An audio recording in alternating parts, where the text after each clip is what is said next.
अहम खबर आप तक पहुंचाएं कि सुप्रीम कोर्ट ने सहाफियों के खिलाफ नोटिस फौरी वापस लेने का हुक्म दे दिया है। अहम खबर आप तक पहुंचा रहे हैं कि सुप्रीम कोर्ट ने सहाफियों के खिलाफ नोटिस वापस लेने का हुक्म दे दिया है। अपने अपडेट कर रहे हैं अपने नाज़रीन को कि गाली गलोच अलग बात है, ऐसा कहना है FIA ने। तनकीद के बिना पर कार्रवाई ना की जाए, ऐसा कहना था चीफ जस्टिस का। अटॉर्नी जनरल को हिदायत की गई है कि सुप्रीम कोर्ट ने सहाफियों के खिलाफ नोटिस वापस लेने का हुक्म दे दिया। बात करते हैं डॉन न्यूज़ के नुमाइंदे हसीब भट्टी, हमारे नुमाइंदे हमारे साथ मौजूद है।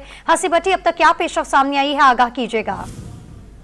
देखिए, शदीद तनकीद के बाद ये केस जो है इसको आज लगाया गया और इस केस की समाअत के दौरान भी बहुत ज्यादा जो सहाफियों की जानिब से, सहाफियों के वकला की जानिब से अदालत में अपने मौक़िफ़ रखा गया, जिसके बाद चीफ जस्टिस पाकिस्तान ने जो सहाफियों के खिलाफ जो FIA की जानिब से नोटिस जारी किया गया था उसे वापस लेने का हुक्म दे दिया है।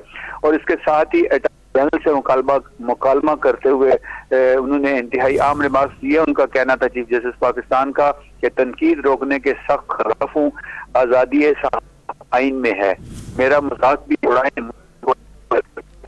जो नोटिस की गई है उसमें कहा गया कि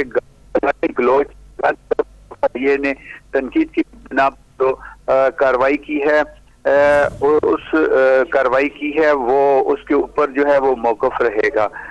इसके अलावा ये कहा गया कि अगर ये चीफ जस्टिस की जानिब से कहा गया कि अगर आप समझ रहे हैं कि मैं तनकीद रोक कर मेरा या सुप्रीम कोर्ट का फायदा कर रहे हैं तो आप मेरा नुकसान कर रहे हैं।